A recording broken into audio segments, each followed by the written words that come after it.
much for being here. We've got a lot of material to cover today, and we've made a lot of good headway and pulled a lot of information from previous meetings together to start to see how it all comes together for the mobility plan for the future. But we're going to start off. Brian, do you want to step us a bit through agenda and our safety moment? Sure. Thanks, Holly. Hey, y'all. Thanks for joining us this afternoon on behalf of our General Manager, Deborah Johnson, and our Board of Directors. We really appreciate you hanging in there with us as we approach the 3-year mark. Safety moment for this afternoon. Hey, this is the time of year when people take graduation pictures. Maybe they've already started doing it. I don't know. I don't have anybody graduating. Graduation pictures and train tracks, they don't go together. I've seen these pictures of graduates on train tracks. I don't get that. Unless you're absolutely positive that no train has been there for 100 years, it's probably a good idea. So unless you're on a train, stay off train tracks. With that, I will turn it over to Holly. Thanks again, everybody. Fantastic. Okay, so we're together today for about 2 hours. We have not been together for a few months, so I'm going to give us a quick recap of what this project is, the purpose, an overview. We're going to give you an update on the system optimization plan, which you all have been integral in helping us dig into the details, and we've been able to make some updates to that draft system optimization plan that we will go over with you today. A very tiny update on the fiscal and financial, and then we'll jump into the mobility plan for the future and then some next steps. So just a quick recap on what the whole purpose of Reimagine RTD is. You'll remember that it has a big spectrum of and far-reaching things that we're looking at for RTD, ranging from a review of their fixed route bus service, looking at the financial planning process that they go through annually and how that works, and then evaluation of electrification opportunities and all sorts of other things within that. So it's pretty far-reaching. But it has 3 primary deliverables. The system optimization plan. This, of course, is a look at real near term and it's route by route review of the services that RTD operates today and adjustments to those to make sure that we are really providing the very best service within the workforce and financial constraints that RTD has. Then the financial analysis, where we look at those long-term costs and revenues. And what we're trying to do with that financial analysis is really understand what RTD's capacity is to address future needs within the region. As demand for their service grows, what capacity do they have to address that? And then the mobility plan for the future. This is putting on our long-range hats. We're all the way out at 2050 when we're talking about the mobility plan for the future. Things are changing in transportation. It's really exciting. How do we make sure that RTD is preparing over time to be a relevant and useful mobility provider as they move into the future and all the way out into 2050? Of course, overlaying all of that is a really substantial stakeholder and public outreach process. This provides just a quick snapshot from, I don't know, several weeks ago, but we have conducted over 180 meetings as part of the Reimagine RTD process. We participated in over 30 telephone town halls. We conducted a statistically valid survey throughout the entire community. Of course, we had a website that had over 18,000 web visits as well. So we've had a really robust and useful public participation process as well. So the very first deliverable that we're going to spend a bit of time talking about is the system optimization plan. So just as a refresher, why are we talking about the system optimization plan? RTD, as we started this, was really looking to increase ridership on their services. And of course, we started pre-pandemic. So this is probably even more important now that we've been in the pandemic, is making sure that I refer to it as the get back on board. So we're getting ridership back and hopefully attracting new riders as well. improving performance, service performance and efficiency, living within RTD's budget. One of the main things we learned even pre-pandemic was that RTD was operating more service than they were financially able to sustain over the long haul. So that was an important thing to sort of one of our very first sort of lessons as we dug into the project. Addressing the changing travel needs from the pandemic, remaining competitive, and then improving service quality. So I mentioned the public and stakeholder comment summary specific to the system optimization plan. We had an interactive, and I think many of you that are on here provided feedback to us by way of letters and emails, which was terrific. We appreciate that. We also had a lot of feedback come in through the project website, which was an interactive map. And in total, we had over 1,600 comments that we received. Generally, the comments fell into categories like they want better service frequencies, more service. There were some that were general safety and security concerns. And then there was some discussion about the flex rides and the mobility on demand and opportunities there. Some did not fall under the umbrella of Reimagine RTD, so we have brought those together and passed those along to RTD for their information. You know, there are things like security issues that you're aware of, say at Union Station. So, you know, those we have brought together and passed those along because they're very important as well, but those aren't specifically addressed within Reimagine RTD. So within, you know, we received all of those comments. We're in the process and really close to having responded to each of those comments. And we've been through all of them. And Doug is going to step us through the specific changes that were made to the system optimization plan as a result of that input we received. So I can't see you out there, Doug, but I assume you're out there someplace. I'm here. Okay, great. All right. So the first slide here is just kind of a reminder of the direction we were taking. We were proposing the SOP as far as service categories go. These are the market-based service categories that are proposed as part of the SOP. Core services being the strongest services that operate every 15 minutes all day on weekdays.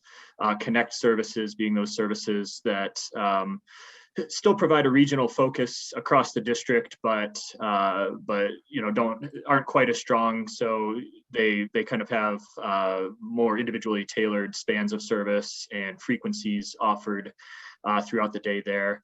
Next is commuter services, and those are services that are really tailored towards major employment centers, mainly being downtown Denver and Denver International Airport. And then the last service category is community, and those are routes really that kind of operate just in one community, one municipality, and provide connections to the rest of the system. You know, those can range from anything, and you know, we don't want to downplay the importance of those. The 16th Street Free Mall Ride, you know, one of the busiest services that RTD operates falls into that category just because of its specialized nature downtown. A lot of the local routes in Boulder fall into that category as well. So moving on to the next slide, we just have a summary of the changes made to the system optimization plan. And I'm not going to read this because we're going to look at each one of them individually. So if we go to the next slide, Route 15 Limited, we made a change to this one in relation to Denver, the city of Denver, and of course, city of Aurora partnering on the East Colfax BRT service that originally planned to open in 2028, so it was kind of outside the scope of the SOP. They are looking to accelerate that up to 2026, so we're just kind of incorporating, trying to best incorporate those plans into the system optimization plan in the meantime, so that this would just have the 15 Limited operate to Union Station instead of Decatur Federal Station, but otherwise the service remains the same on that route. Next. The Flatiron Flyer was updated based on a lot of feedback that we heard both from municipalities along the US 36 corridor and from from many constituents who submitted comments on our map tool and via email and things like that. And the change there, looking at providing FF2, so that's the express service between Denver and Boulder, instead of that being one direction in the peak direction in both peaks, that'll operate in both directions in both peaks, kind of similar to how it did prior to the pandemic. So that's the change that's been incorporated for the Flatiron Flyer. Route 7. The change here is to offer 2 patterns on Route 7. The original proposal had all services ending at the North Glen 112th Avenue station on the N line. This would add a second service pattern that would actually extend up Washington Street to the area around 136th, 144th Avenue, the Denver Premium Outlets area there. An exact terminal is to be determined, but we know that we want to serve that area up there. And so that will continue on Washington Street and provide additional service in the more northern reaches of the area there, where there previously wasn't fixed route service on that side of I-25. Route 24S, we heard a number of comments from the public in the area down around Ridgegate in Douglas County in the Lone Tree area. The original proposal was that Route 24S would operate along Lincoln Avenue in between Yosemite Street and Park Meadows Boulevard. And the comment that we heard was it should operate more like the previous Route 403 operated in that area and actually run on Ridgegate Parkway in between Yosemite Street and Park Meadows Boulevard. So we've just made that minor adjustment down in the Douglas County area where the mouse pointer is there. Route 43, this one is related to the Route 15L change that I talked about on the first slide. And this is just to continue to provide that additional service over to Decatur Federal Station. So Route 43 would be extended over to Decatur Federal Station as the 15L previously was, just to provide that needed capacity in between that area and downtown Denver. So this is in conjunction with the 15L and the East Colfax BRT plans here. Route 52, this was one that we heard a lot from both the public and from the city of Arvada. Originally, Route 52 had been proposed that it would end at Old Town Arvada Station, and that there wouldn't be service on Ralston Road. After hearing the comments from the city of Arvada and from many of the members of the public who commented on that as well, we are updating both routes 52 and 72. So Route 52 will resume its old routing in between Old Town Arvada Station and Ward Road 64th and Ward, where the current terminal is out there, and operate along Ralston Road there, where the city is making a number of improvements for transit. And then moving on to the next one for Route 72. Route 72 will actually be truncated. It will then be truncated at Old Town Arvada Station, so Route 52 will cover that section on Ralston Road, and Route 72 will end at Old Town Arvada Station here. Route 122X was one that we heard a lot from municipalities and from members of the public. This was a very popular route prior to COVID. So it is the SOP proposal is being amended to include Route 122X to operate in between Wagon Road and Thornton Park and Ride in the Civic Center area. Greg.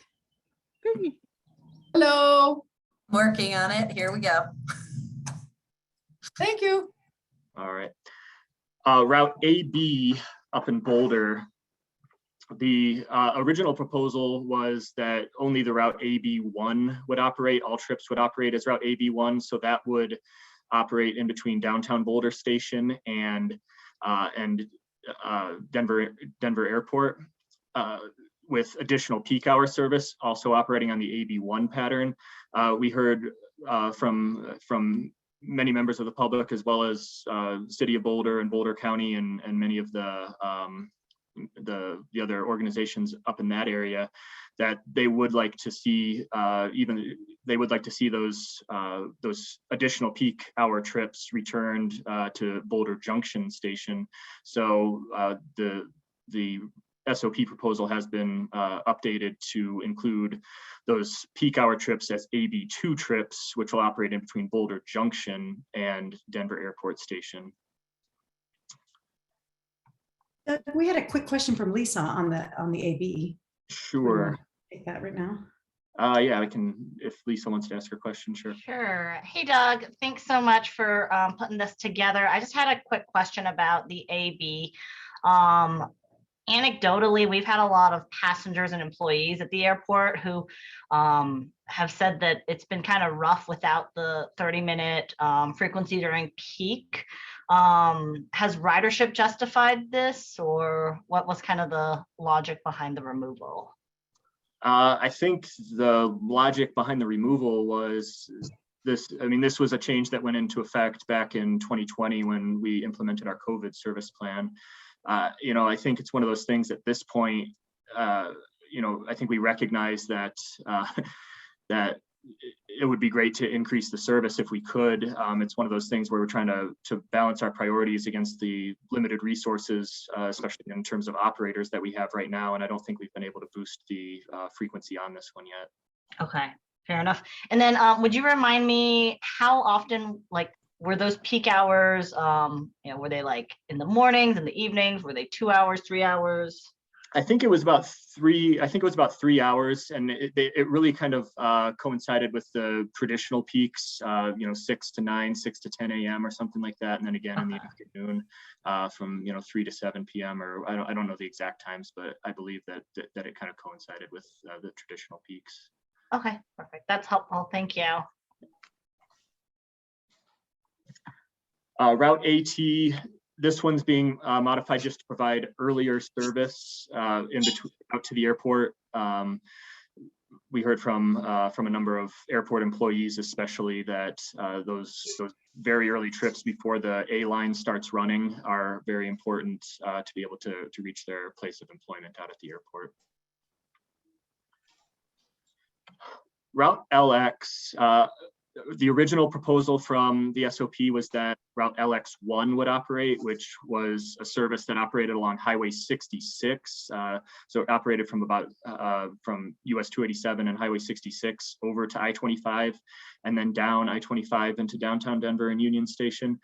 We heard from many constituents and from the local governments up there that that Route LX2 was preferred. This route runs down Main Street first and then over on Highway 52 to I-25 to reach downtown Denver. And they thought, by serving more of those passengers within Longmont, it would be a better service. So we updated the proposal has been updated to include Route LX2 instead of Route LX1. And then Route 402L, this one had originally been proposed that weekend service would not be operated. Currently they do have 7-day-a-week service on Route 402L down in Highlands Ranch area. And we received a number of comments about the elimination of weekend service in the original proposal. Took a closer look at the numbers in terms of not just how many passengers it was carrying, but what the actual productivity in terms of passengers per hour that it was carrying with the shorter spans of service and things like that on weekends. Noticed that weekends really were pretty similar to weekdays in terms of productivity. So we are recommending that the proposal is being updated so that the Route 402L would operate on Saturday and Sunday as well, as it currently does.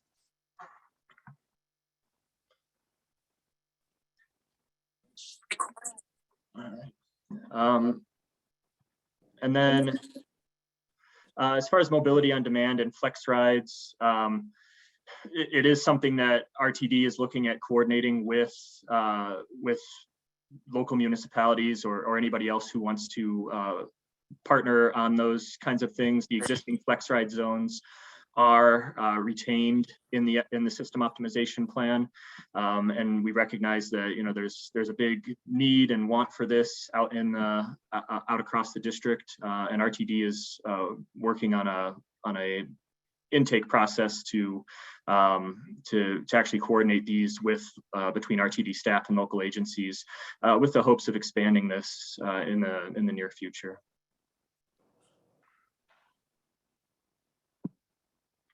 And then as far as ADA and paratransit service, this is a question that has come up as many of you are probably aware, or potentially not, but the RTD board, when we went to our COVID service plan in 2020, basically kept the ADA boundary. That's the areas that qualify for paratransit service. They kept that as it had been prior to COVID. So there were a lot of areas that, based on the service that was offered, actually wouldn't qualify for ADA service presently, but the board has kept those in there. It's our understanding that there's not any anticipation that the board would change that policy right now, although there are a couple things that that may force them to take a look at that, and that is, as services from the SOP are implemented, that changes the boundary beyond what the current boundary is. They may have to take a look at it, as well as any potential annexations into the district that have that are within that are currently outside the district, but would be within that 3/4 mile boundary. If any of those were to come into the district, that is something that the board would have to take a look at as well. But it's our understanding right now that the board doesn't intend to change anything as far as the current ADA service boundary that is a little bit bigger than service would otherwise have it. See a couple hands up. Kent? Doug, as for instance, you were showing the Route 7 that'll going up Washington Street. Will that then increase the ADA paratransit service to meet your standard, or is this just not only service the 2019 ADA? So yeah, that would require us to expand it in that case, and that's why I say I don't know what direction the board would take in that situation. I mean, they would have to include that area, but they would also have to take a look at the other areas that are presently grandfathered in, I would assume. Okay, I just wanted some clarity there. Thank you. Yep. Sarah? Thank you. So just to clarify, if there is a route that is proposed to be eliminated or not retained, are you saying that that service area for that former route would be retained, including all the existing customers and any new customers in that service area?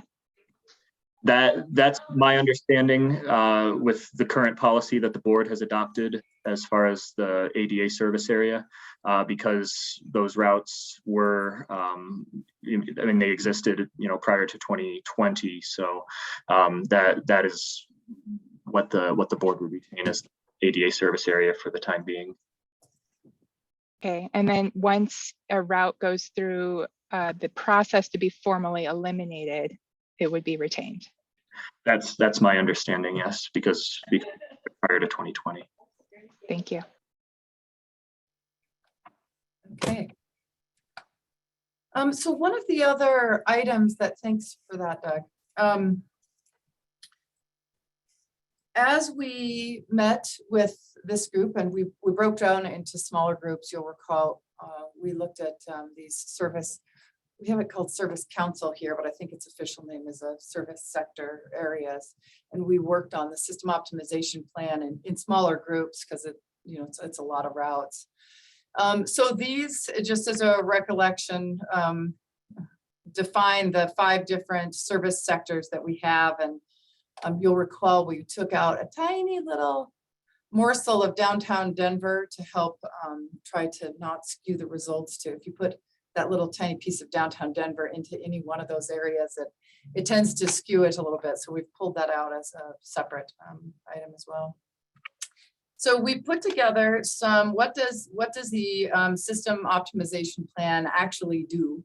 What do you accomplish with it? And this provides you some metrics for just for your information about how each of the service sectors is served with the new system optimization plan. And so on the left side, you'll see, and on the top, you'll see population. And on the bottom, you see the equity zone population. And then each one has some definition around what that means and where that data came from so that we can all be speaking to the same data. There's a lot of data sources out there. And then as we move across, we look at the bus service hours per capita and the bus service hours per equity zone capita. So when we're just looking at the population of the equity zone, here we're looking at 2021 is the blue line, and then the red line are the what the SOP is proposing. So you see that when we talk about the bus service hours, whether we're talking about equity zone population or we're talking about the entire population, the SOP has a pretty good jump in all service sectors in growth. The SOP provides a good bit of growth in that. When we move over to the right, we look at the population access to stops and the equity zone population access to stops. And there's a lot of information here. So when on the blue and red are talking about 2021, and then the SOP is the sort of peach and purple colors.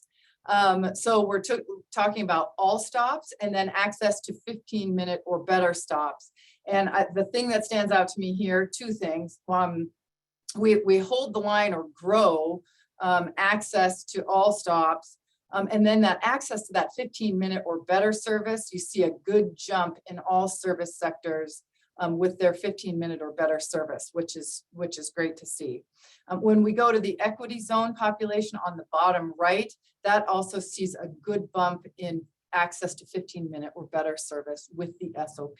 So, and of course, that was one of the things we heard from you all is focus on equity zone population, make sure that our the equity zone people and our critical workers have access to service and that they continue to be served. So I think we've done a good job trying to make sure that we're delivering on that. Then this next one is there's also a lot of data here.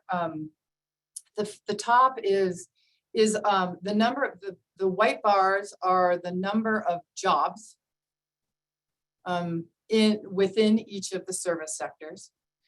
And then the lines are the percentages served. And what you see here is that the percentage of jobs served and the percentage of jobs served with 15-minute or better service with the SOP, we increase those across, pretty much across the board.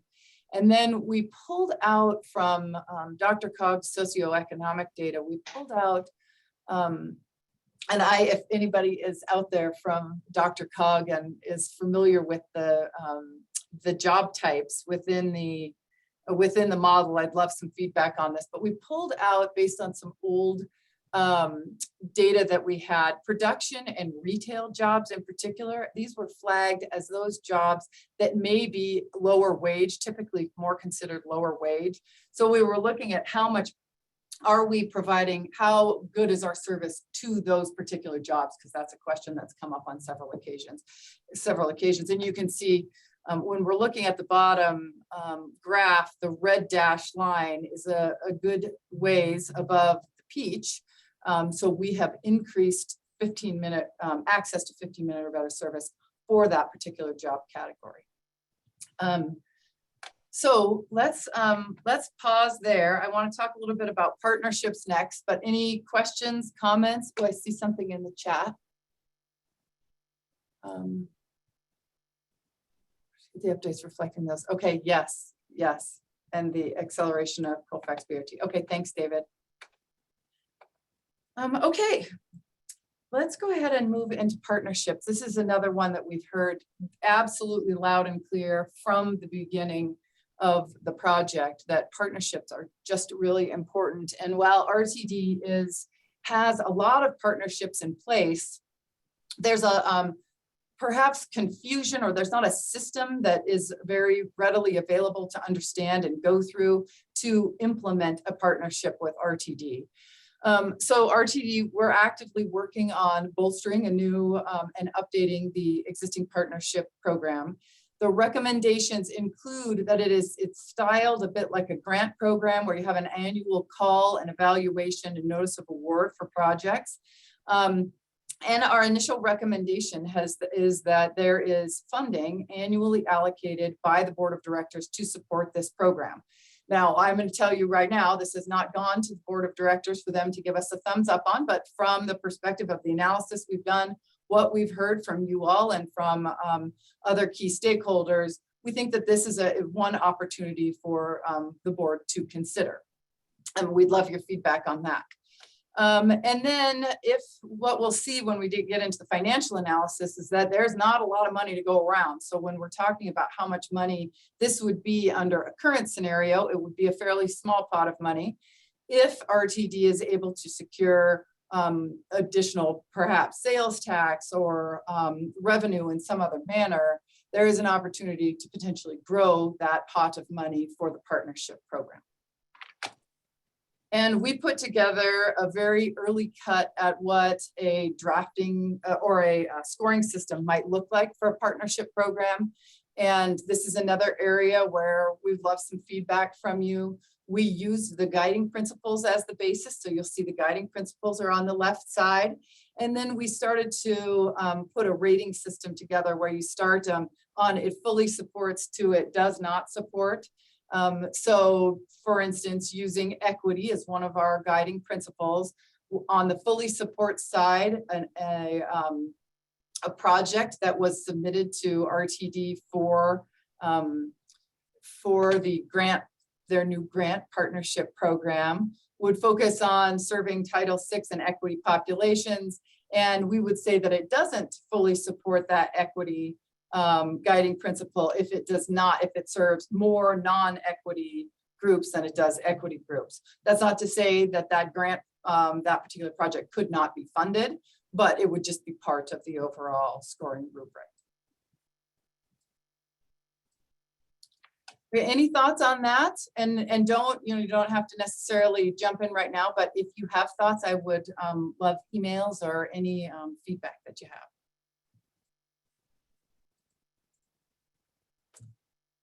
Okay, so our goal is to release the system optimization plan, as you have seen with the updates that Doug just reviewed with us, June 1st, and we're putting together a online tool where people will be able to see the process that we went through to develop it, and then the final product as it stands. There'll be a board study session June 15th. And then it will go to the Finance and Planning Committee July 12th, and then July 26th, we'll be asking the board for its final acceptance of that, of the SOP. Okay, thoughts, questions? Are you generally in support of the modifications that you saw from Doug today?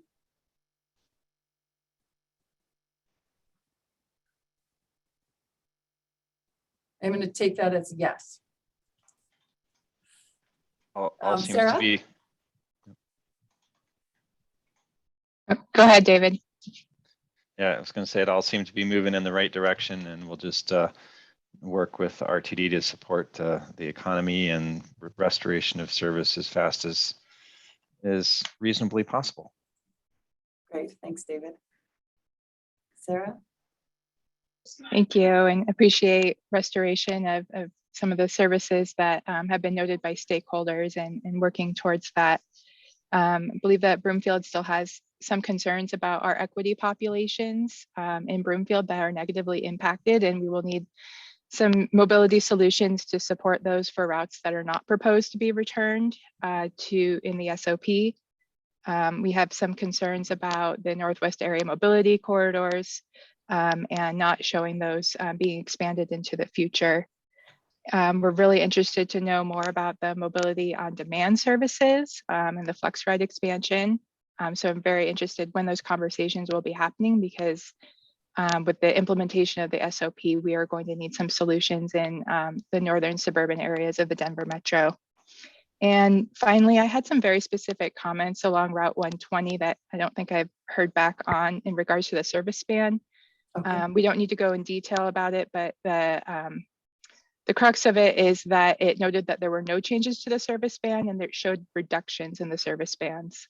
So appreciate a follow up and clarification on the Okay. Route 120. The 120, yep, we'll follow up on that. Thank you. And I can give a quick response to that now, and that is that the service spans that were noted on the previous sheet for Route 120 were incorrect. That will be corrected when we release the full SOP, and it is going to retain the previous spans of service. Thank you, Doug, for that clarification. Hugh Lang? Yeah, thank you, Harley. Just one question I have is when we're talking about the equity population, we have made comments in the past that we really like to have analysis on equity employment side. I know you had a production and retail sector analysis. Still, we felt if there are some matrix developed for the equity employment, that will be helpful. Specifically, we made comments about the I-70 Aerotropolis area, the logistic distribution sector, where we have Amazon, a number of other warehousing employees. They're needing transit service. They do not have transit service within walking distance. It's like a 3 to 5 miles away, essentially. So that area, the needs for that area still has not been addressed by this SOP. So that's just one question. We like to continue work with the team and RTD to provide the service needed by those lower income. They're really equity employment there. And just for your information, we are starting a TDM program with funding from Dr. Koch for that area. Hopefully Flicky will work with NETC together on that project, and we'll have a lot more information. But the demand is there. We did a survey together with Dr. Koch, and the demand for transit service is strongly voiced by the survey respondents. And obviously another question, we have been seeing this since the starting of our line, is the service frequency for our line. That's the only real service in the system where we have 30-minute service, and we see a lot of unanticipated service disruptions, cancellations. So that's where we just very, very concerned that again, our line is also serving a super majority of the equity population and employment. So those are the two main things we're concerned. Thank you. Great. Okay. Any other thoughts that anyone would like to share? George? Yes, hi everyone, and Colleen and team, thank you for putting this together. I think overall, I mean, and not understanding that it's a fine balancing act that you have to make, right, to achieve multiple objectives, I guess, and to optimize across the board. I still just want to understand how this SOP will live after it's been established, right? So in other words, for example, going back to that question that Lisa had, my colleague, if, for example, the actual ridership shows that, you have lots of folks that, cannot get the service during peak because it's only 60 minutes, right, on the AB line, would that trigger some sort of process to reevaluate? And that goes to all the other lines, might as well, right? To see where you have, lack of service frequency and where you can maybe consider some fine tuning of the SOP. Like Yeah. it's a process once it's adopted to kind of periodically look at it and reevaluate based on the actual ridership numbers. Yep, that's great. Doug, can I call on you to just speak to how the service development group does and will continue to, with the SOP, evaluate every route in the system 3 times a year, and they are looking at changes in land use, and they're looking at changes in boarding patterns, and you know, they adjust for construction and when school's in session and out of session. And they would continue to do that, and then they make adjustments, and you know, as resources are available, service can be added. Sometimes, you know, if a service is not performing well, it might be truncated in some manner. But Doug, that process, and I don't know if that was totally, you can please elaborate on that or fix anything I've said there, would continue. No, I think that's correct. I mean, we're still going to go through our 3 times a year service changes every year, where we look at routes that are overloaded or, you know, not performing up to expectations, that kind of thing. I'd say, you know, that was probably the biggest single comment we got in going through the, you know, 1,500 comments or more that we received was, you know, I'd like this route to run more frequently. Well, we're going to be looking at all of that, and if buses need to operate more frequently, you know, we can make those changes, even with those 3 times a year service change processes. You know, making updates to the SOP in the process to account for those kinds of things. So, yeah, we'll always be keeping an eye on things just to make sure things are operating efficiently and to meet the needs of the passengers. I wanted just to add something though, just because I do want to make sure that the elephant in the room doesn't like get lost, which is it's all dependent upon resources. And that second bullet is important because our workforce challenges are driving everything we're doing right now. And if those don't change, no matter if we said we were going to increase service or not, our service is going to change. And so I just want to make sure everybody understands this is resource driven, and a lot of it is driven on workforce, and workforce is our biggest challenge right now.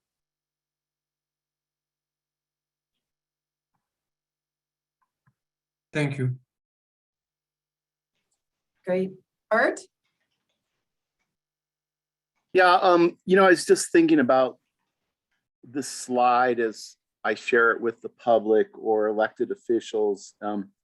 And, you know, I'm excited to like, it says initiate implementation, you know, October, but it's almost like intuitive to us, but maybe not the public, that maybe another immediate bullet or indent should be ongoing review and, you know, reevaluate SOPs. And I don't know if that's quarterly or semi-annually, I mean, but something that just recognizes what a couple of people are saying. You know, this is dynamic. You know, this is an ongoing thing, and you know, a lot of projects I work on, people want to check the box and then it's done, but that's not what this is all about. It's about ongoing evaluation. So I know maybe we could just strengthen that message, you know, for the public and the elected officials. So I really like that. It feels like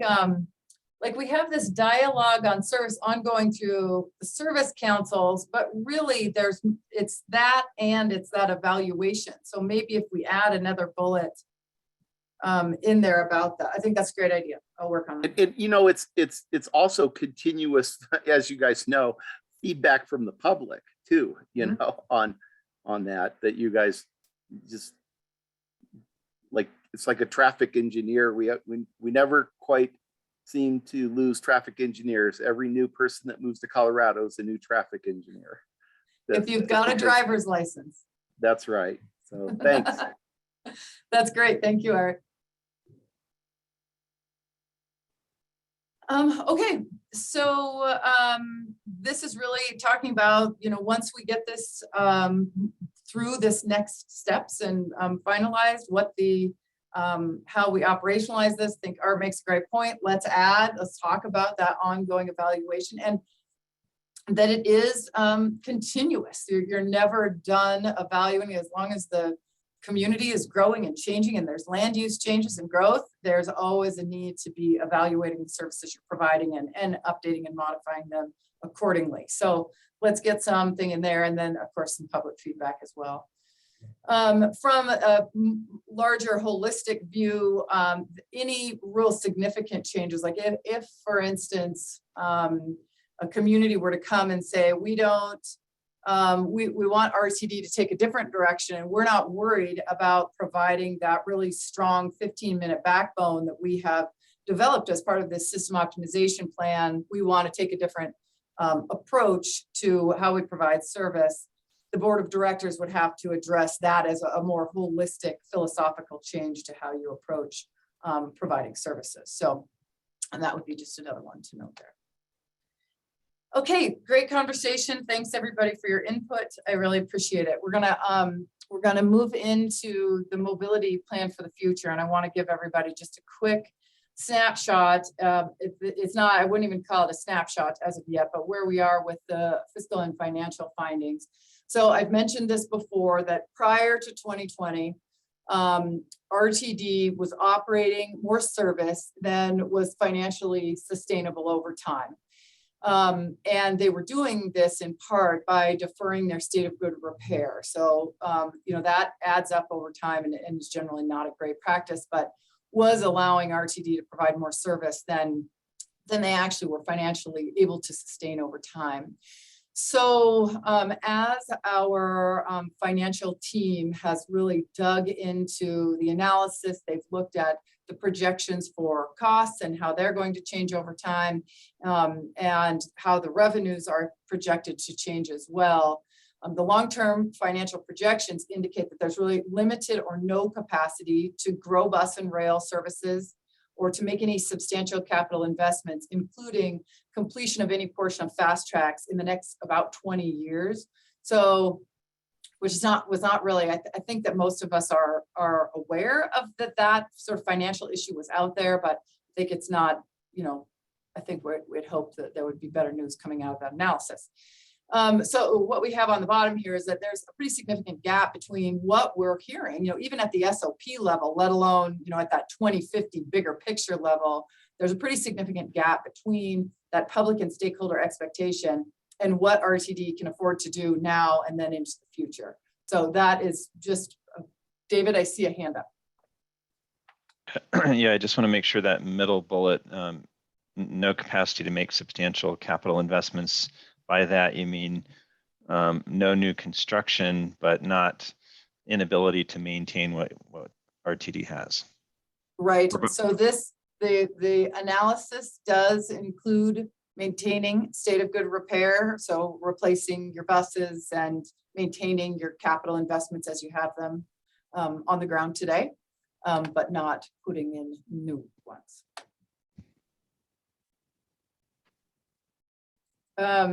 So what the financial team is working on right now, and I'm pretty excited about where they're headed with this. We're looking at 3 scenarios, and 3 scenarios is totally, frankly, is a little simplistic, but I think it will help us as a group really understand opportunities and constraints and the pros and cons of different ones. So the first one is really RTD is very fiscally constrained, and it assumes they have no new funding sources. Really, it looks like you end up with basically a continuation of SOP levels of service through 2050. Now, the SOP itself, the lines don't have to look exactly the same, but that order of magnitude and the level of service is about what you have the capacity, the financial capacity to do if there's no additional revenue sources that come into RTD.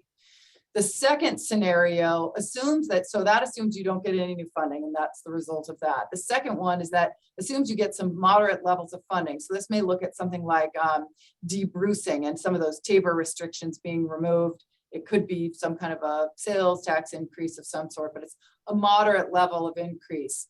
So this increases the capacity consistent with regional growth and to meet some of what DRCOG anticipates the demand for service in the region could be.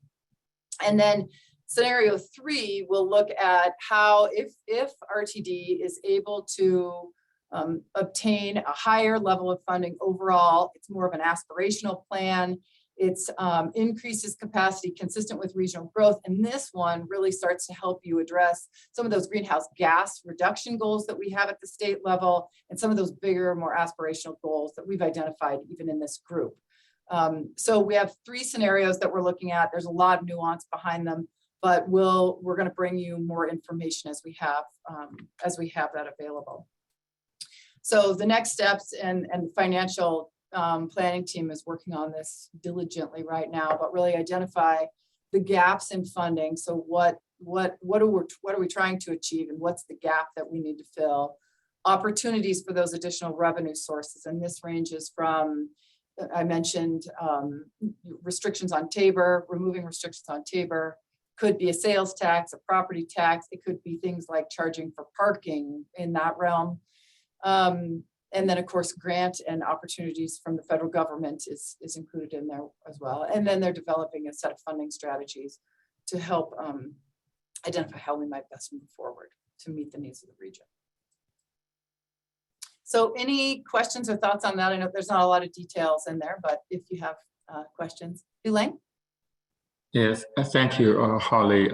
Question I have is, I remember a while back when this information was presented, there was assumption like a unit cost per rider. What's the cost? And when you have a higher ridership, then you have more cost. I feel that some assumption needs to be verified and reevaluated, because just keeping your current SOP, if we have more dense development around the existing rail stations, we have more riders.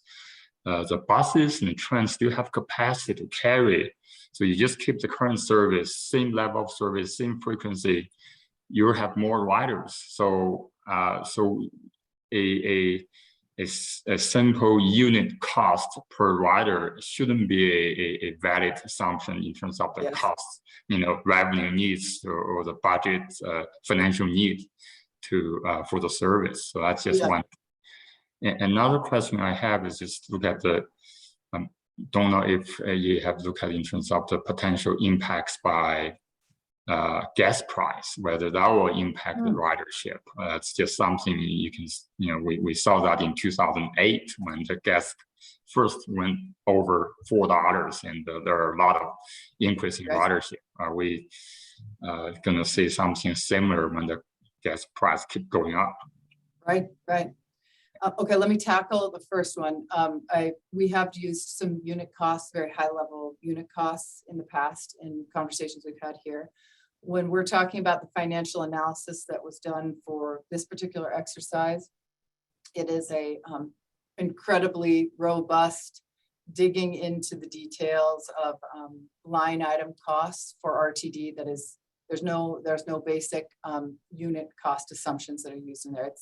That's more my style of financial planning to sort of put me in the order of magnitude, but it's a very comprehensive evaluation of the revenues and costs for RTD through 2050. And then I don't know if we have anybody on the line. Let me take a quick peek. Are you looking for me, Holly? Well, no, I was actually looking for Michelle from Cambridge. Although if you had anything you wanted to jump in with on the financial work, Simon, feel free to. And I was going to say that on the gas prices, we're looking at a 30-year horizon. Totally understand that there might be short-term and maybe even some longer-term effects of gas prices on ridership. I think that are extremely hard to predict at this time. I mean, our colleagues from Cambridge may have maybe able to enlighten more, but that's a limitation that we definitely have, and just want to acknowledge it. Yeah, the information on gas prices, I can find out for you. The model does take into account those kind of costs, and they may even be able to give us some information. And in fact, Doug or some of the group from RTD, what are you seeing? I mean, the gas prices are high. Are you seeing people flocking back to the service, or I think there's been some uptick, so. Holly, this is Fred. On the rail side, I think there has been, but on the bus side, in a few areas, but for the most part, we really haven't seen it. And I think that some of the historical information with regard to how gas prices has impacted ridership is going to change. People now have the ability to do remote work at levels that they didn't before, so they may do less trips into the workplace when gas prices rise. So I wouldn't rely personally on any historical information related to gas prices because we're in a new world now. Right, right. Yeah, that's good. Thank you, Fred. Danny, I see a hand up.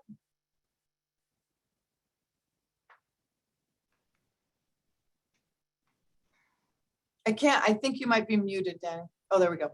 Hey, good afternoon. Yeah, sorry, it took a while with those buttons. Danny O'Connor, City of Boulder. Hey, thank you so much. Just appreciate all this discussion, the updates. I guess just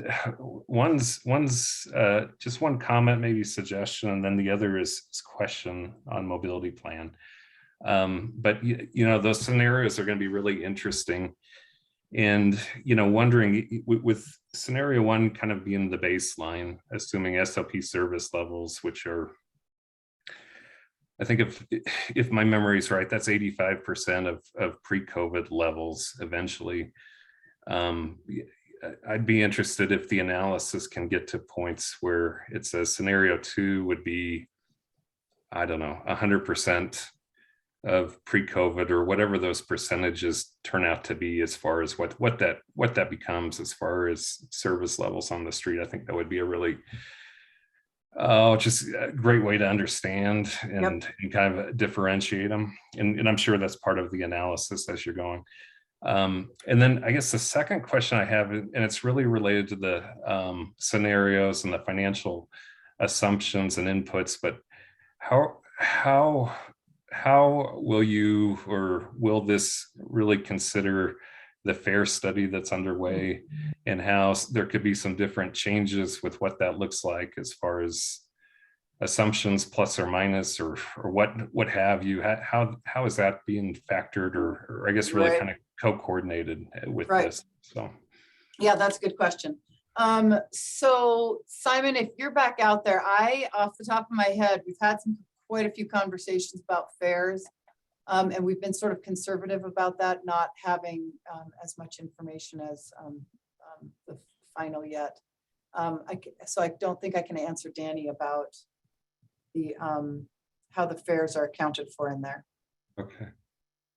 Simon, can you answer that? I mean, I agree that like we've been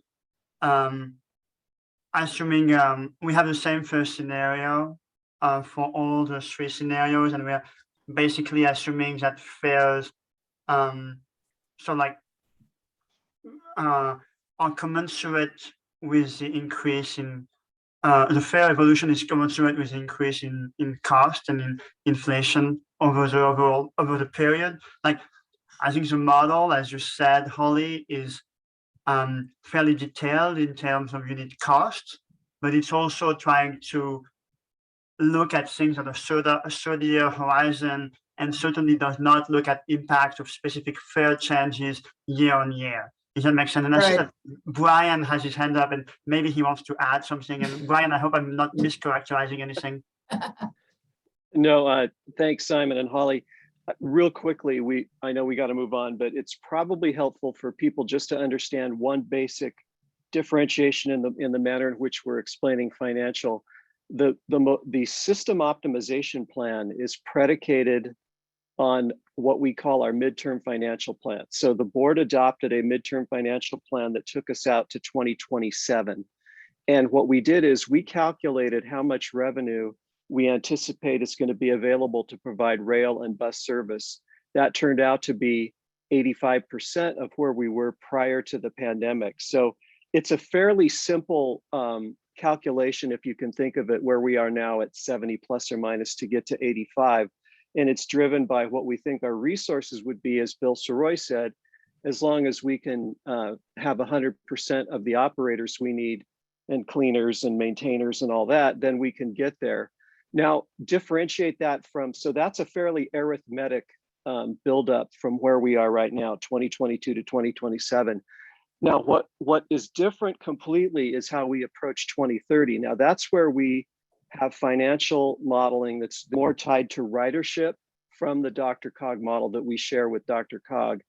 And what we just said about fares, the midterm financial plan made an assumption that the fare study would result in an actual decrease in the average fare paid by mode. So we backed it off. And then what we did is what Simon and his team did is they looked at where we ended in 2027, and then they linked it. They said, okay, that average fare paid by mode, if we look at where we would be in 2030 and how much ridership we calculate the fares from ridership, which you all can see makes sense. And then there are some assumptions in there about inflation, but there are no specific assumptions that we were going to make routine changes to our fare structure every X years. That is not in the model. So if you can think of the SOP being predicated on a different financial approach than what we do when we have to look into 2030 through 2050, we'll explain to you a lot more details about how we've done that. But just rest assured, it's a extraordinarily sophisticated model that meets the requirements of FTA for financial planning. And it is based on a really good cost model that we've developed at RTD just very recently, which we regard as being what we call calibrated and validated against our existing fare structure and our existing cost structure. Danny, did that answer your question? The fares do vary between the three scenarios, and they go up the more riders you have. Yeah, no, I that helps, and I appreciate all the thought and consideration. Just thinking really kind of with this parallel track with RTD's big fare study, and what the conclusions could come out of that, and then how is that linked in with this, just for the sake of just the continued conversation. It's really SLP, the fare study, mobility for plan. I mean, they're all interrelated, as you all know. So exactly right, Danny. Fares are going to represent, we would anticipate between maybe 10 to 20% of our revenue structure. But in money, it's a lot of money. We were collecting close to, I think Todd or Doug can correct me, around 140 or 150 million dollars in fare revenue prior to 2020. So it remains, I think that the sheer amount is more important than the percentage in this case. Okay. Yeah, thank you. And then you also asked about the portion of service, and yes, we will have something relative to the so that we can see the growth in that. That's cool. Thank you. I want to say that scenario 2 is something like don't quote me, don't hold me to this, but something like 50% increase or 30 to 50% increase over the SOP levels. No, that's great. I think that would help. I mean, just with the discussion. So thank you. Yep. Yeah. Great. Mike? Holly, can you put the 3 scenarios back on? Yeah.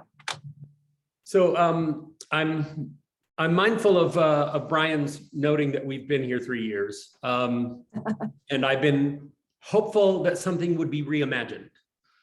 So here's how I see these 3 scenarios. It's the status quo with not a lot of money, and then the status quo with a different amount of money, and then the status quo with some different amount of money. Where's scenario 4?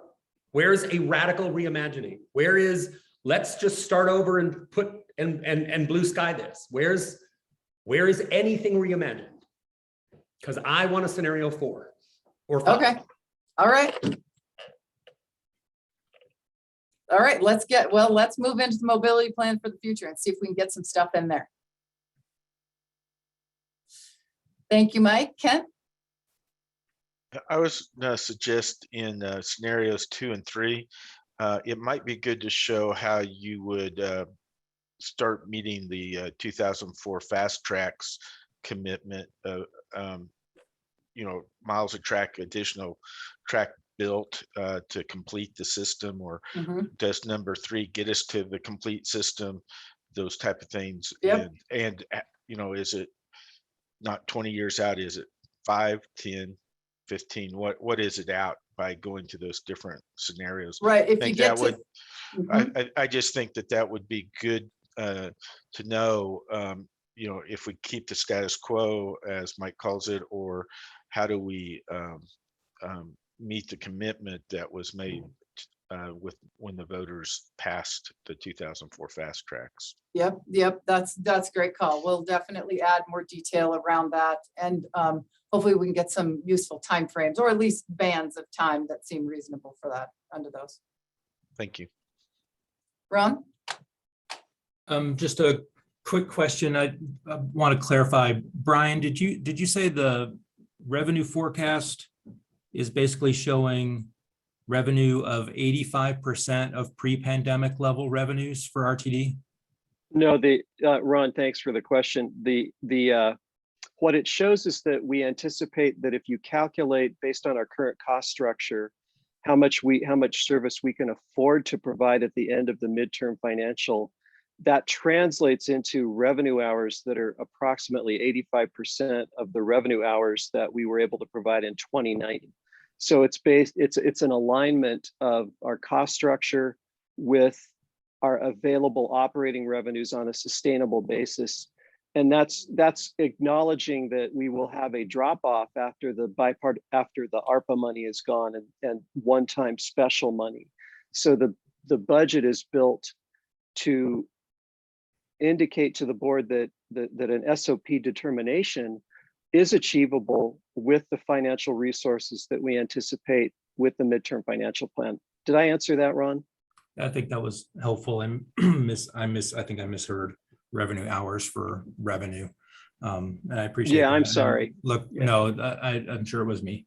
And I look forward to having a more detailed conversation with RTD to understand this better, because I'm trying to wrap my brain around sort of the resource constraint in light of a fairly significant bump in ongoing FTA revenue under the infrastructure bill and sales and use tax revenues that already in 2021 are higher than pre-pandemic levels and are projected to grow pretty significantly. So look forward to kind of understanding better sort of what all is going into these very high level bullet statements. Yeah, Holly didn't have a chance to say real quickly, but Ron, what we'll explain to everybody is how the base system works, how the fast track system works, the constraints we have on how the money flows between the two, the effect of the fast tracks internal savings account, the impact of Tabor on the district and how it affects one side and not the other. We owe it to everybody to give a really clear picture of this 2030 to 2050 period, because it is significantly different for a lot of good reasons than it is between the midterm financial plan. But Ron, more to come for sure, especially, yeah. Thanks. And Simon, just please make note of some of those questions, because I think we can provide some feedback on what's happening by way of inflation and how the costs are escalating versus the revenues escalating. And those, I think, will help answer some of those questions as well. Absolutely.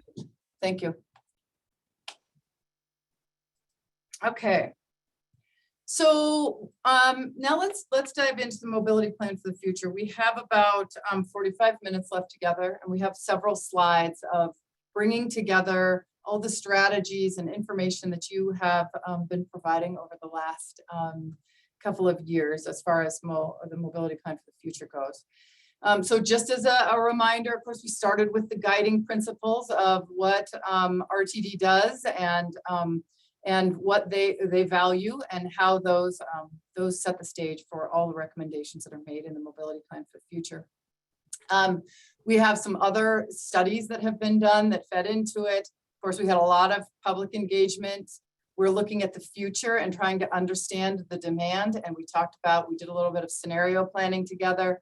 And then we looked at all of these things down here, the workforce, and we looked at BRT, and we looked at mobility as a service and mobility integration and all these great things, the financial analysis that we just talked about. And then all of that feeds into recommendations that make up the mobility plan for the future. Those are really a set of policies, strategic initiatives that RTD can take to make sure that they are prepared for and competitive in 2050. So why complete the mobility plan for the future? To try to prepare for those evolving and changing travel patterns in 2050. Population is expected to grow somewhere around 30%. Dr. Cog's ridership projections, again, this was pre-pandemic, but they indicate there's a potential to grow somewhere in the 70% range, which is a pretty substantial growth in people getting on to RTD services.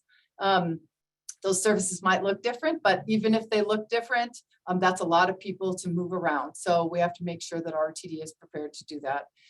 We have an opportunity to really try to think about what emerging technologies could be useful for RTD.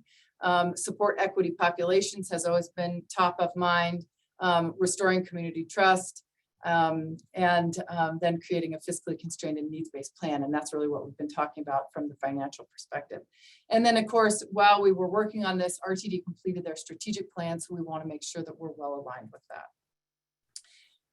These are the 5 steps of the, trying to put together the mobility plan for the future. We really started with the dialogue with you all about the other stakeholders about what does success look like? What does it mean to you for when you look at what RTD should be doing in 2015?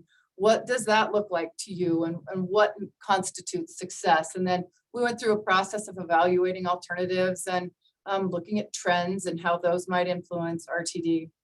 And then ultimately what we're trying to do is create this all-encompassing framework of policies and partnerships to help move RTD forward.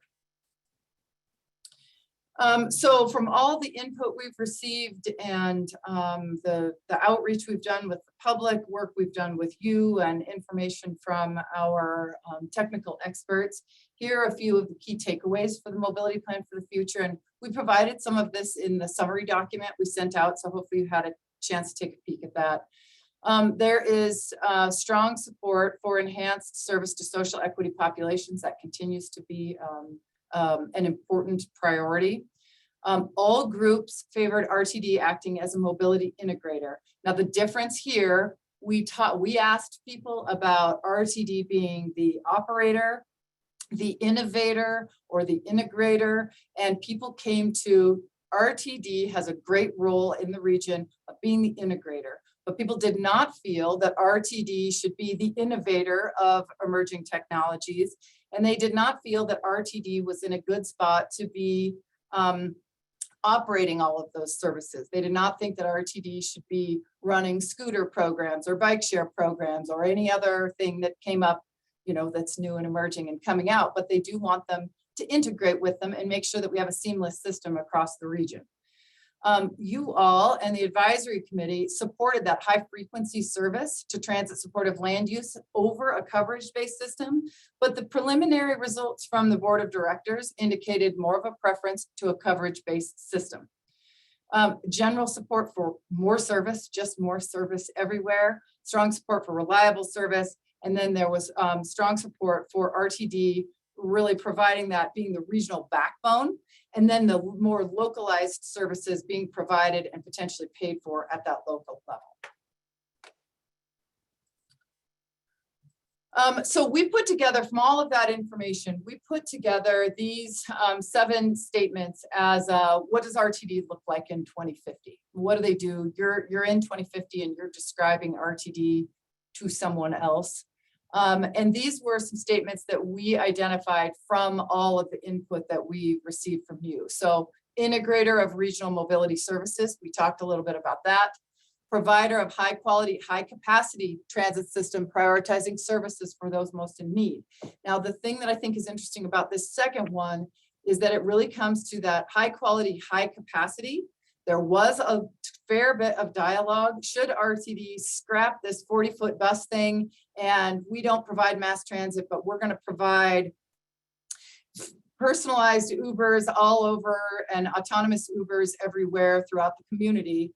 And there was not support for that. It was RTD's fundamental core purpose remains mass transit in volume. So that's something to consider, whether you agree with that or not. That's what I'd like to hear. RTD is a facilitator of a robust partnership program. They're a trusted mobility leader, supporting innovation through continuous evaluation of emerging technologies.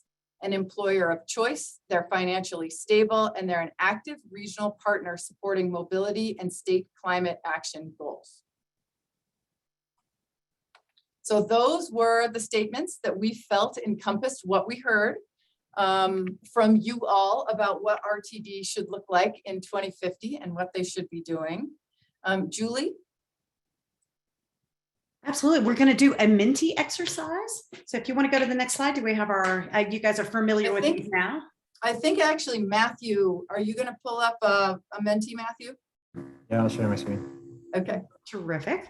So you guys have done these before. This is that simple cell phone based input. So we'll have a website for you to go to. I believe it's minty.com. And then you put in this number. So if you go to www.minty.com and use the code 45590960. We'd love to get, so we've got a couple of Minty questions that we're going to ask you just to kind of pulse the entire group, but then we're really open to discussion as well. So this is just to kind of get an overall sense. So how strongly do you support these vision statements? So when you sitting for where you are, you know, when you look at what we've lined out and how we envision RTD or how we're recommending the RTD be envisioned in 2050, how does that resonate with you? Do you feel like that you could strongly support that, or do you feel like that this is where we're just way off the mark on this? And so as you'll see in your Minty poll, you have the opportunity of don't support at all, don't support all aspects, but won't oppose, moderately support, or strongly support. And we're very interested in your feedback. So we'll give everybody a minute to respond to this. Then we have one other question. And then again, we will open it up for your feedback specifically on these vision statements. We'd love to hear. So I know we've got folks, definitely let us know if you're having problems with Minty for some reason. Feel free to put information in the chat directly as well. That works. And so let's see, we're starting to get some feedback in here. So we'll give you guys a quick minute. Looks like we've got a little bit of a mix so far. And then we're really going to want to hear, hopefully, from the folks, especially the, you know, don't support at all. Love to hear your feedback on that. So we'll give everybody another few minutes here. We've got quite a few folks on the call. So like I said, you can also use the chat if that's not working. So that's about 14 people.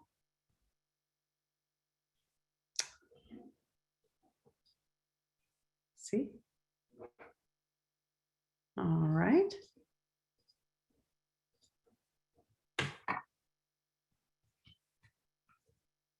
Okay.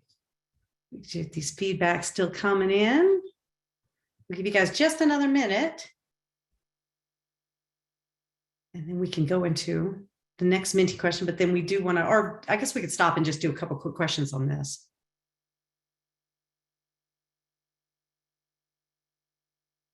So we do have an individual out there. I would love if you'd be willing to unmute and tell us a little bit about why you wouldn't support this at all. We would love to hear your feedback. This is really an opportunity to give us your thoughts on where you thought we missed the boat, and you know, maybe what we could do to gain your support for some of these items. Would somebody be willing to share the don't support at all? Well, and I'd love to hear those that don't support all aspects but won't oppose. If there is, you know, if we could move you over a notch, we might have more success with our pink number 3, the 3 there, than we might have with our blue don't support at all. So I'd love to hear from that group as well. Oh, Holly doesn't think she can win me over. You giving up on me already? Are you our one? I've been working on you for 3 years, Mike. But I'll give you a forum to talk. I'd love to. Let's hear it. Okay, so the image that comes to mind is that's a list for someone who wants to be a decathlete. You have to high jump and shot put and run the 1500 and pole vault, and RTD should not be all those things. RTD is not nimble and changeable and shifts directions and does this today and can do that tomorrow. It's too many things. So RTD should not be a decathlete. RTD should pick a discipline and do it. But that's way too many things for RTD to try to be. So I don't think RTD is decathlete material.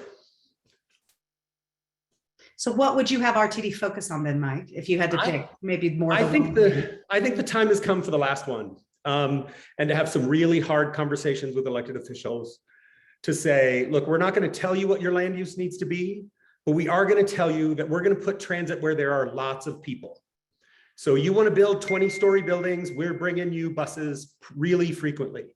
And if you want to have people on 3 acres, congratulations. You're going to have to provide some local version of getting those people to a park and ride or to a station or to an endpoint, and we'll pick them up. But we're not going to spread it everywhere. It's not peanut butter that's good to the edge of the bread. So I like the last one. And I think there's some very hard messages in it for communities that are not transit-oriented development and have chosen not to be, and congratulations. But if you're not going to be transit-oriented development, then you're not going to get transit at the same scale as you would if you get 20-story buildings. So I think RTD needs to shrink. I think it needs to say to the hinterlands that are low density, you're going to have to do something else. Get your people to our endpoints. There are not going to be lots of endpoints. We're going to stick to the stuff we can do in 7-minute headways, not 15 and not 30. So I like the last one. Okay. Thank you. Thank you for sharing that. What about the folks that Holly was identifying? So going over one column. So don't support all aspects, but won't oppose. Love to hear a little bit more. Would any of you be willing to share your thoughts?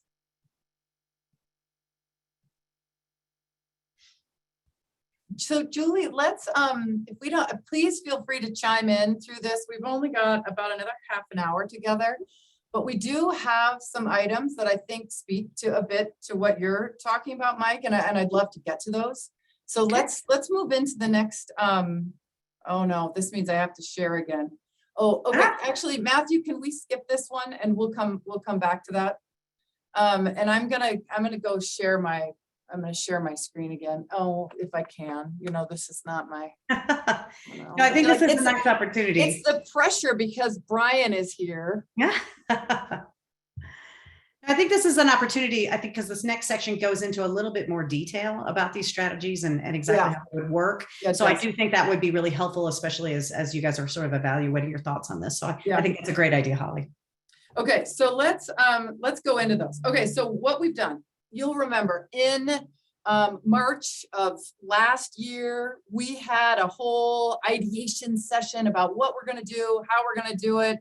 We talked to you all, we talked to the advisory committee, we talked to the Colorado Center for the Blind, RTD employees, we talked to the LCCs and TMAs, and we had lots of good input. And we asked them specifically for these specific strategies and metrics.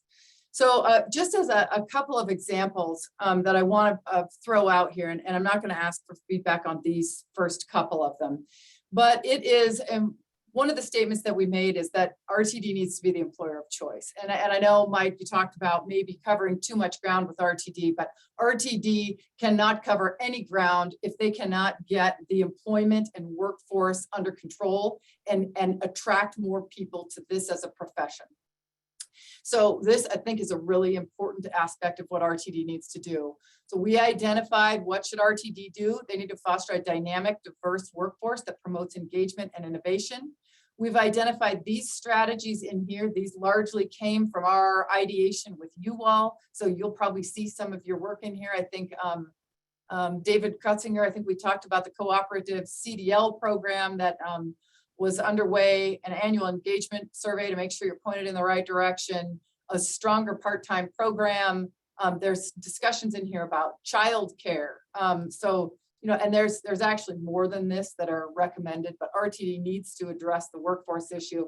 And then how do we determine, you know, one of the metrics that we've flagged over here on the right is the portion of the workforce identified as engaged through an annual engagement survey. So RTD needs to be pointed, this needs to be moving up all the time.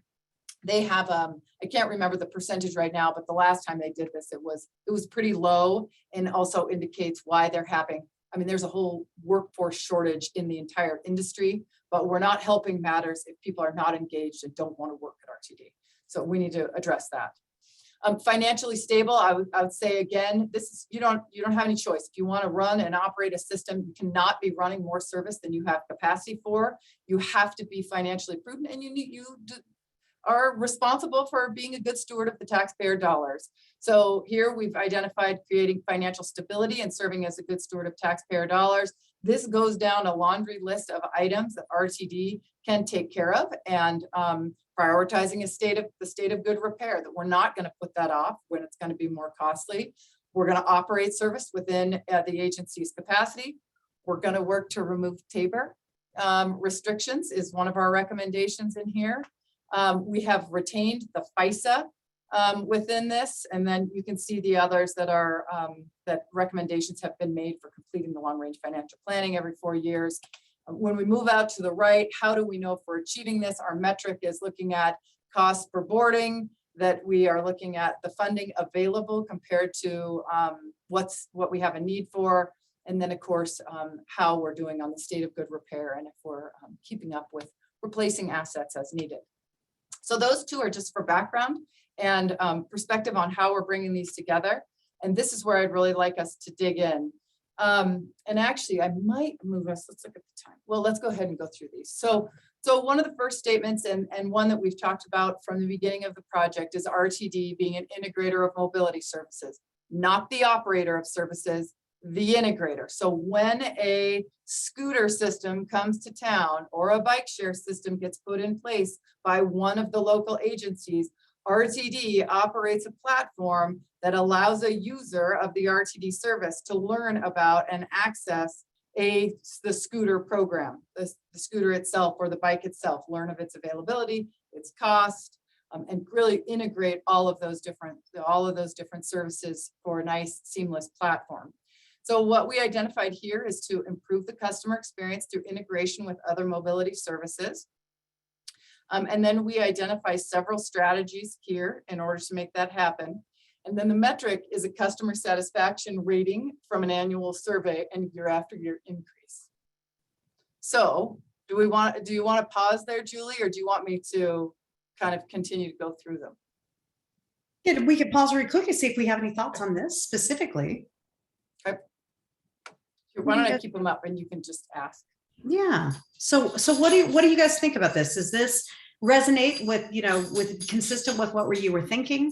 Is this the right thing we should be accomplishing? This improving customer experience through integration with other mobility services. Is that the right thing for RTD to be doing under this right? category? Or is Mike right that RTD shouldn't take any more Exactly. and that they shouldn't have anything to do with anyone else? And I don't care if there's a scooter program running. If you can't find out any information about that scooter program through RTD's platforms. Thoughts? It's Daniel Hyden here from Denver South. Yeah, and I mean, I agree with Mike that especially this one, this can be a tall order, mobility as a service. I mean, there are like global cities trying to figure that out. It's not to say that RTD couldn't eventually get there. I do think it should be a regional entity, perhaps Dr. Cog, perhaps CDOT if RTD is not going to get involved, because I don't know who else would do it. I think it does need to cover the entire metro region. It doesn't help, just like the services themselves. We talk about it all the time. Crossing jurisdictional boundaries on scooters. No one's going to know the difference. So if not RTD, then who? I guess I would ask that question. So it could be a good fit. Maybe Mike's right and it isn't, but we need one of the big players to step up. Right. Yeah, I totally agree. It's got to be at that regional. It's got to be at that regional level. Yeah. Right. Yeah, and we are talking longer term time frame. We are talking 2050. So this is our sort of our long-term vision piece. Other thoughts? What do you guys think? Do you agree with Daniel? Do you think this is the right? Do you think this is something RTD should back off on? What do you guys think?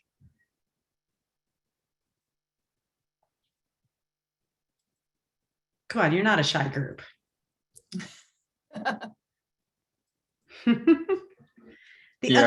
Please go ahead. One quick thought in terms of the integration is the payment system. I'm wondering if there's thing. I know it's a very specific thing, but it's kind of important. If it's convenient for people to use one card or one account for parking, for bike ride or scooter ride, the bus service or anything, call and ride or Uber or everything. If there's just one payment system, it might help a lot. And integrate all the services together. Yeah, I absolutely agree. And it's like a payment platform and a planning platform. So when I'm getting ready to make my trip, I know I need to, get the bus from here to here or go to the park and ride, get the bus, get a scooter. It does seem like that would, we've put this in here as a recommendation. I think RTD is the person to do this, is the agency to do this. Yeah, you're the big guy there in terms Yeah, of. right. But I hear Mike's concern too. So I throw it out to you all to make sure, because at the end of the day, we're going to make some recommendations here. And from our perspective, we sure would like to have the backing of this group to say, yeah, we agreed that this is what RTD should be doing, and you're going to support RTD in doing it. So if we come fragmented and we're not all on board with RTD doing it, we're going to end up with the same place. We're not making any traction. So this is why it's important for us to pause here and say, is RTD the player to do this for us? I'm going to tell you my recommendation from all the analysis we've done, that it should be RTD. But I want to hear from you. And I do think you're right, Daniel. It could be a CDOT, it could be a Dr. Cog. Another thing, I don't know where it is in terms of your overall structure, but the autonomous vehicle. Yes, that's coming. Thing. And Yep. you talk about labor force shortage. We're talking about 2050, so it's 30 years down the road. Oh, absolutely. And so here, could change. there is some integrator with that too. I totally agree, Hulang, but we have only touched on a little, but it is coming up here. Yeah, thank you. Ron, I see a hand up. Yeah, hi, Holly and everyone again. I struggle with this, right? And I don't want to be harsh, and I want to be realistic, but scooters and some of the other sort of innovative mobility things that are out there are really local.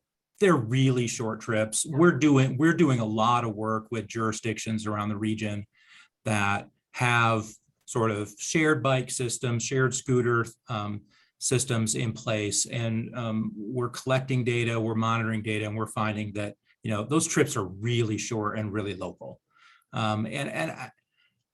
So there's that aspect. So what really kind of added value can RTD bring to it? And then this is going to come across as harsh, and I honestly don't mean it to be, but until RTD can be a successful transit agency, can RTD really successfully be an integrator of mobility services? And I guess I'd rather see RTD be a super successful transit agency before it tries to do other stuff. Okay. Yep. No, I think that's really helpful.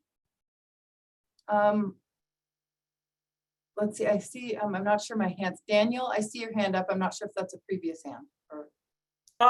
No, I put it up again, but Great, I guess it's yeah, totally, and that makes sense. What Ron is saying too, and I guess my question would be, it would take some diving into it. Is what does the model for this look like? Are we talking about? I mean, I agree. If it's RTD having to do in-house all of the development and coding of a mass platform. That's a hard sell, but is it RTD just by default? Is leads a contract, is in charge of governance for a consultant or a contractor? I mean, RTD should at least be part of the conversation. Right. Where it lives, I'm sure not on RTD servers. Right. Again, it just, there are a lot of variables there. So I didn't get into this here, but in our recommendations, we did look at like off the shelf, we looked at custom built, we looked at where you could buy something and label it yours. I think the one that got the most traction is not RTD developing it in-house. They are not app developers. And actually, they have some terrific staff, I'll tell you, that does a lot of great work around this. But I think there's probably most opportunity to work with groups that do it separately. There's one example that I think is really terrific. It's Jelby or Yelby, that is German. And it's a really terrific platform. So if you want to go pull the app down and take a look at that, like that is sort of in my back of my mind, what I have as a sort of starting point for that. David? Yeah, I'm going to say, talk to us more in a year. Certainly our experience in the city with scooters and bikes is that there is way more of that along all of our curb faces, while there's still a significant number at RTD stations. But we don't even feel like we've scratched the surface. In our first year of operating under the new contract system that we have with our 2 operators, we hit 3 million rides. And we have not yet implemented 400 parking spaces, little painted boxes on sidewalks and streets yet, and we're in the process of doing that. So I think this is a very dynamic, changing thing, and we're going to just need to lean in together, because we might do it different than the next jurisdiction over, and so trying to help RTD kind of smooth that out is going to be important. Yeah, that's great. Let's do Michelle, I see a hand up, and then let's move on to the next one, because I think this starts to touch on what RTD does at its core, if I have my order of slides right. So thanks, Holly, and I'll try to be brief. I have some concerns about the results, metrics, and goals just from an equity perspective. I'm not sure how many ethnic populations are using mobile phone apps that are that willing to do those customer ratings. And I also, while I like a lot of this, like repurposing parking facilities to create mobility hubs and developing the community program, I would be a bit concerned sort of to the other, and while I don't agree that we should only use RTD on 20-story buildings, I do think that you can't implement the same strategies in a downtown Denver that you can along the 36 corridor. So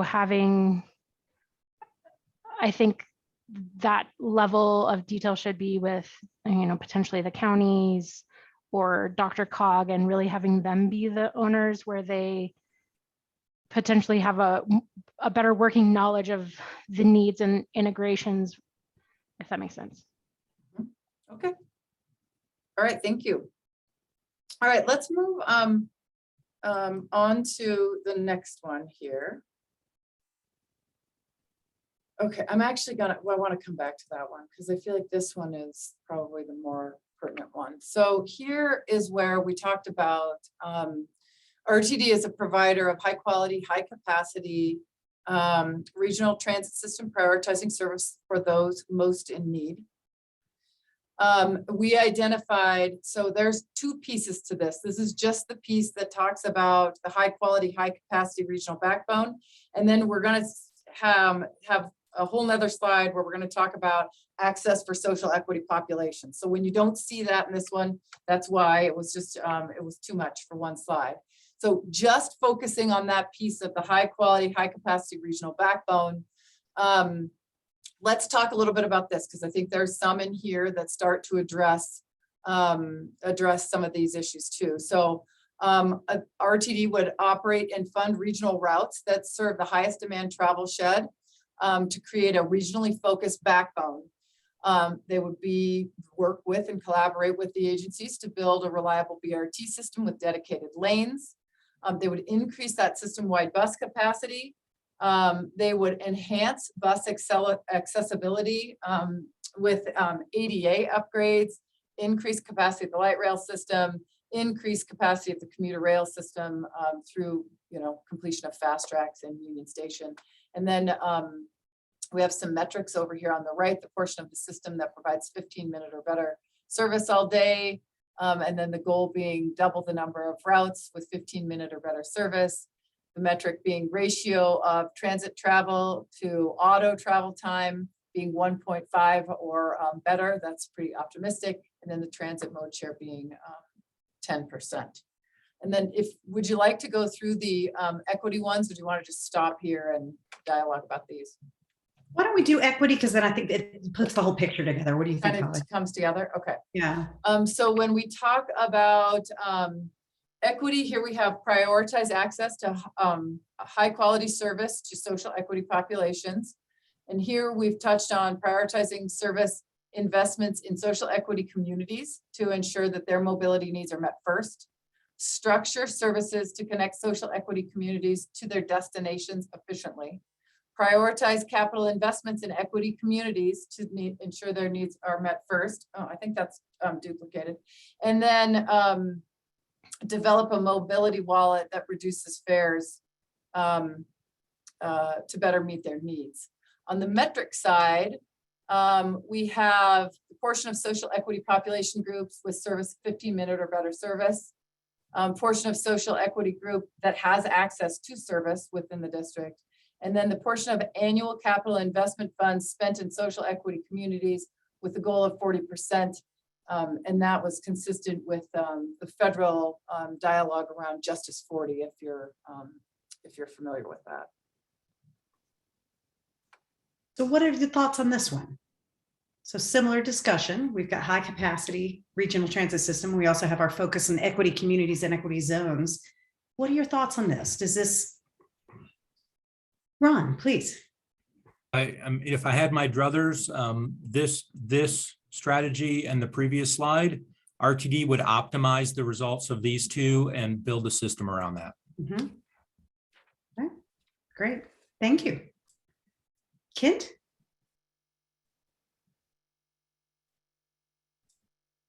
The biggest, I think these is where they need to head.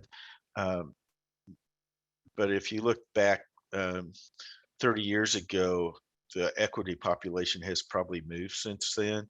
And so it's not need to be something that they were looking at every 5 years or so. Yeah. Are they really serving that social equity communities? There may still be some, or has it been replaced by others, and we need to redo routes and everything to service those folks. Mm-hmm. That's an excellent point, Ken. Thank you. Sarah? Great, thank you. I agree that these are lofty goals, these last two that were noted, and it would be the ideal place to go. But not all equity populations are going to be able to live on high quality corridors or be able to be served by fixed route. So that needs to be taken into consideration. Additionally, high quality corridors that equity populations may be pushed out of those. So something to consider, how do we reach those populations that cannot be served by a fixed route or live on these high quality corridors? Mm-hmm. Great point. Thank you, Sarah. Absolutely. And that kind of ties to Ken's point of, and it could be changing over time, so we need to be evaluating. Other thoughts? Anybody who feels like this is not the direction RTD should be heading? Any concerns with this approach? I mean, let's be honest, we've talked a lot about coverage. Yeah. And this is really leaning more toward high capacity and equity populations. How do you guys feel about that? Kent? Well, I think that if you do a system like this, then you need to have a feeder system that takes them to that, so that you get some of that coverage. What that looks like, whether it's a souped up flex ride or trails, et cetera. I just think that it needs to, or parking rides, as Mike suggested. I just think that you need to look at the entire picture to be able to be a provider. Mm-hmm. Any other thoughts on these two? Well, how you want to take us to the next strategy? Let's look at just a minute here. I want to let's go back to the one we skipped here, if I can. Okay.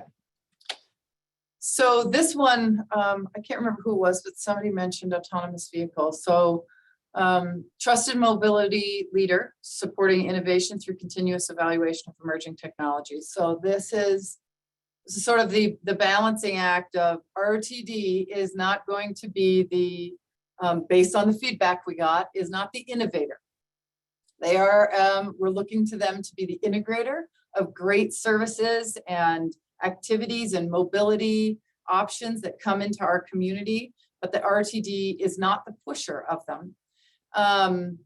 And they are but they are wanting to support that it's happening in our industry and be aware of them and make sure that they are prepared and ready to implement them, and leading the way as opposed to being told to follow, so that they have a good understanding of what's happening. So here we have lead evaluation and implementation of regional mobility solutions. And we talk about them testing emerging technologies such as the autonomous vehicles, vehicle sizes, electric vehicles, trip planning and payment softwares, and publicly publish those results. We talk about investing in data and data sharing, which I think is an incredibly important piece of where we're headed in the industries. There's a lot of data coming. And then at the bottom, we talk about potentially committing 1% of the, and I'm not sure where 1% actually came from. It again, let's say this has not been vetted by the board of directors, so don't get excited that there is 1%. This is just from a variety of recommendations that have been made through a number of sources, but that a portion of the operating budget moved to research and innovation annually. And then on the metric side, RTD's mobility leader rating as developed through an annual survey of local agencies, and that you're trying to get I refer to it as a 5 out of 5 stars here. But I think this is an area where maybe the local agencies that are within the district are providing feedback to RTD on a more regular basis in a more formal, structured program, and maybe that would help make sure that everyone's needs are being met. So thoughts on this one? This has some of the similar, it might be some of the similar concerns to us when we talked about integrator, because it's a little bit broader role. What do you guys think? Daniel, please. Hi, yeah, I like it. I mean, innovation is always important. But maybe getting back a little bit to Mike's point and others, I think RTD should build in a way to ensure that we're not necessarily always having to be on the bleeding edge of everything. Mm-hmm. Some of that could be observing other metro areas, other agencies. I mean, for most of these, there's, observation, research, data collection that can be done elsewhere that we can learn from. Mm-hmm. Some sort of setting for that. Like, I know we already kind of have comps. We have open dialogue with other metro areas and transit agencies, but I think it's really important that RTD doesn't have to lead everything all the time. Mm-hmm. There's a lot to learn for testing these things out locally, just based on Colorado Front Range preferences, demographics, that sort of thing. I mean, there are always going to be individual characteristics of metro areas, but yeah, just I think we should be careful about being the lead for everything. Mm-hmm. Mm-hmm. Great point. Any other thoughts on this one? And you don't have to just give us your thoughts now. We, like Holly said, we would love follow-up emails. We'd be happy to do some follow-up meetings and conversations about this. We really do, once you guys have had time to think about it a little bit more, we really do want to hear from you. Yep, and we'll get these sent out to you because I know we sent just a sample of what these look like. Mm-hmm. So we'll get them out to you so you can dig into them a bit. The partnership program, I think this is one that people have been very supportive of. So I take thoughts on this as well. Ooh, David, I see a hand up. Yeah, supportive of this one, and I guess just a general commentary on the last couple slides. I think we're all collectively asking RTD to do a ton. I mean, it's a 25-mile wide by at least 40-mile tall region on the diagonal from Boulder to Parker, Boulder down to Castle Rock. It's more than 50 miles. And we're all simultaneously asking RTD to be better at my local circulator, my local service, and then do this regional thing and get me 30 or 40 miles distance in a short period of time. It's just a lot. So I think this slide that you have up now is going to be a really important one that we just keep working together. Yeah, I think so too, David. And kind of to Kent's point earlier, one of the things that if we get a chance here, and we're getting short on time, but I think we want to go back up to that financial slide, does include some discussion around are we going to say that RTD is going to enforce and look at higher density requirements to provide service, and then integrate and partner with local agencies that provide their own or somehow are funding their own local, whether it's their scooter programs or a flex ride that they have partnered with RTD on. But in, even in the scenario of more funding, is that maybe the solution here, is that RTD, one of the things we've talked about in this group a lot is put the R back in RTD. I can't remember who said that, but I loved it.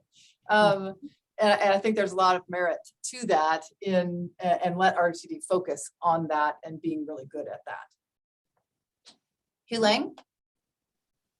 Yeah, thank you. Another area I don't know exactly how this will fit into the picture is the stop station area improvements. There are need to be a lot of partnership with the locals. Like what you did for the RTD did for 15L improvements, the stops, those are nice. But there are a lot of stops, many of just have a bench or a sign in the middle of a sidewalk, benches next to electric transformers. Just you look through those, there are just so many stops that needs improvements, and that will really enhance the riders' experience, especially for our equity population. In the one example in the northwest Aurora, where with original Aurora, we have 2.5 foot wide sidewalk, and there's no place for people to stand, and there's just one bus stop and on 105. That's a very high ridership corridor. So it just feel like there may need to be a program for RTD to partnership with locals to look at those stops and make improvements over time. Agreed. And we flag those in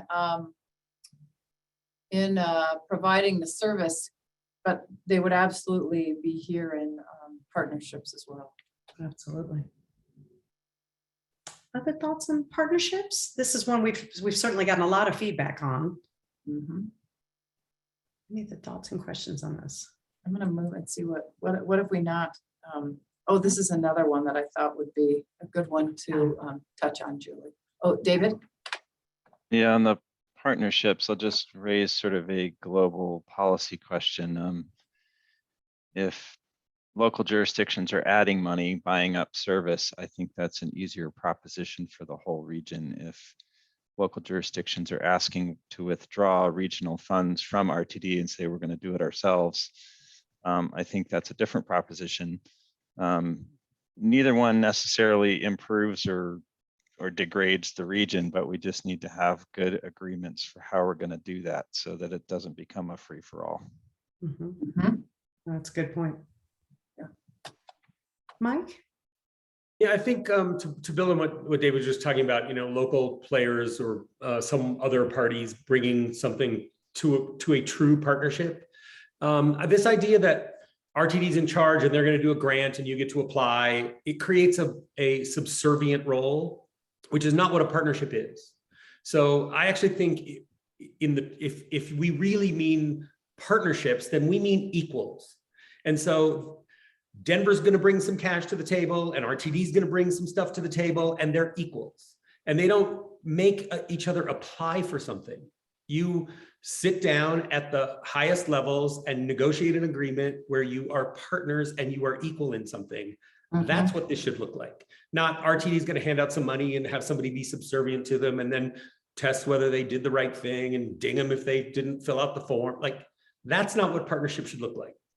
That's not the future. So Mike, I think I would love to hear more on that. And I love the idea of us all being on equal. But the fact of it is, and you can see it from this group, is that there is way more request of RTD than RTD is going to have funds for. So somehow RTD has to be able to evaluate of the, I think it was something like $80 million of requests additional that came in on the SOP over their budget. So, at some point we have to say, we can't do everything. I mean, if you want to do it, you can go do it. Or if you want to work with RTD, you can come with RTD. But it is not just an equal partnership, perhaps. Or I'd like to hear more from how we might do that, you know, to prioritize a limited amount of funds.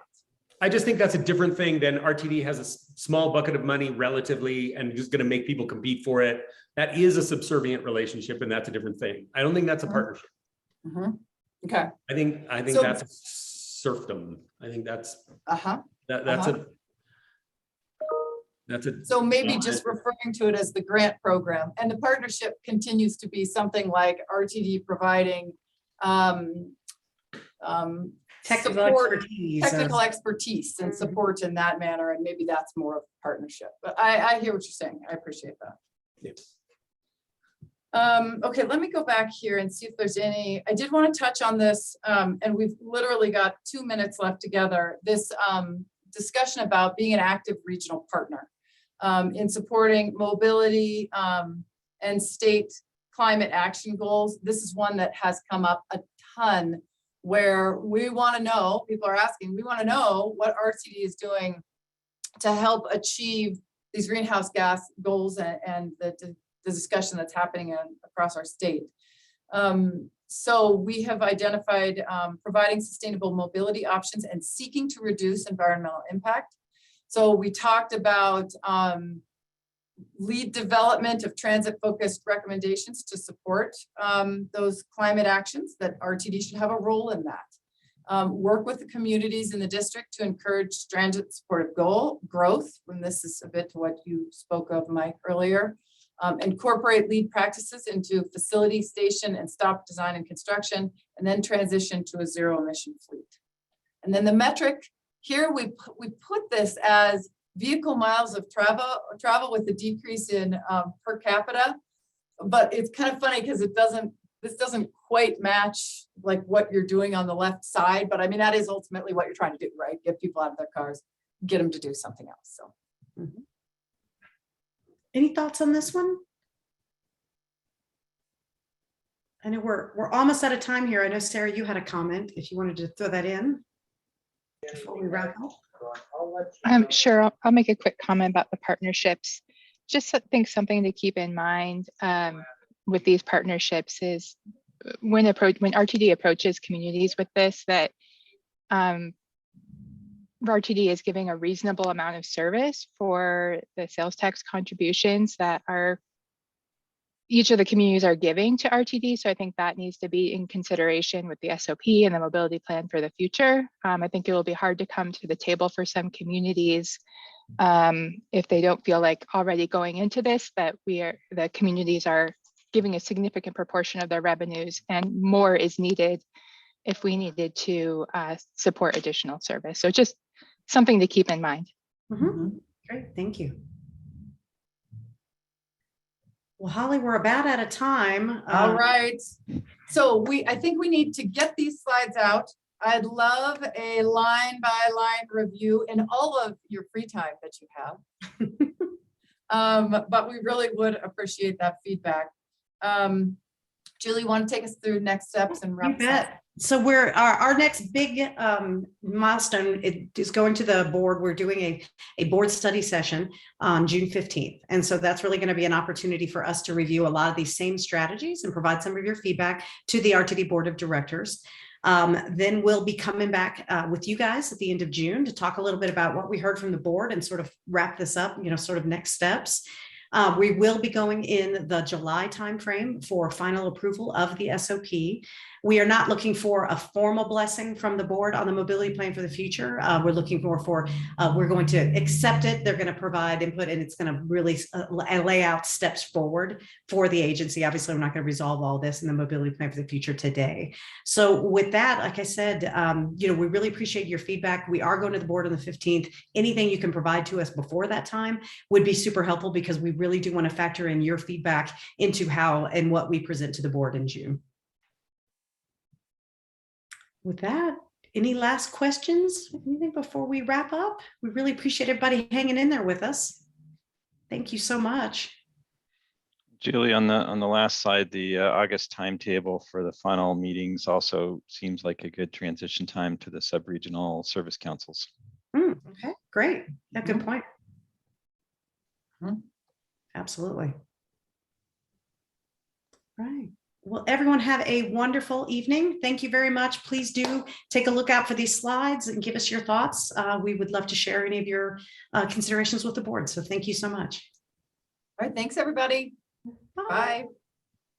Thank you. Thank you.